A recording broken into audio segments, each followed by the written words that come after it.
سلام به همه دوستان. میخوایم یه شفاف سازی درباره منطقه چمسبز داشته باشیم. ببینید این شهرستان اندیمشک، این شهرستان دسفول، این هم سد دز که جادهش از دل اندیمشک داره میره به سمت سد.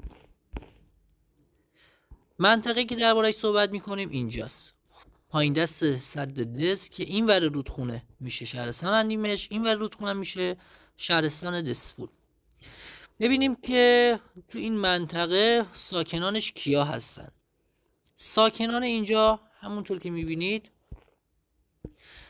فقط مردم روستای قلعه مختار اندیمشکن. کلا اینجا یه منطقه لرنشین و برای مردم قلعه مختار و چمگلک و عشایری بوده که اینجا ساکن بودن. این هم پارک قلعه مختار اندیمشک که نزدیکترین اسکله به اینجاست. پایین ترش بریم شهر چمگلک رو داریم و چمگلک اندیمشک، این ورش هم که میشه زیبا شهر دسفول.